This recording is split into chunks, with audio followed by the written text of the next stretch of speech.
वालेकुम। इस वीडियो में मैं आपको बताऊंगा कि पोल्ट्री फार्म में डिसइंफेक्शन के लिए चूने का इस्तेमाल कैसे किया जाता है। सबसे पहले तो शेड मुकम्मल तौर पे वॉश करने के बाद जो वाटर लाइन है और फीड लाइन है इनके ऊपर ऐसे प्लास्टिक लगा दें ताकि जब चूना करें तो इनके ऊपर ना गिरे। अगर गिर गया तो फिर जम जाता है, फिर उतरता नहीं है।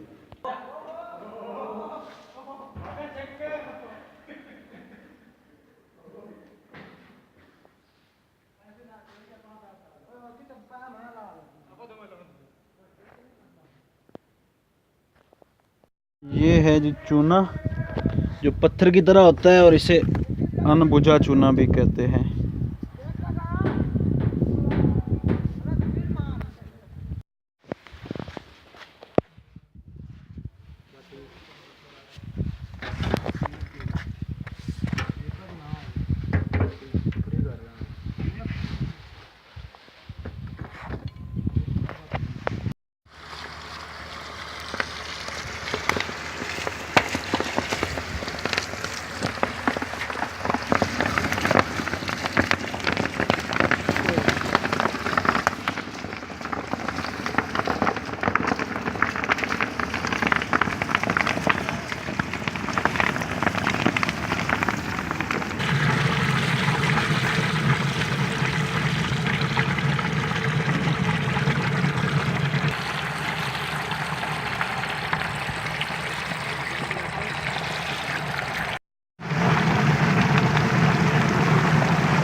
दीवार नीचे नीचे नीचे से भी नीचे से।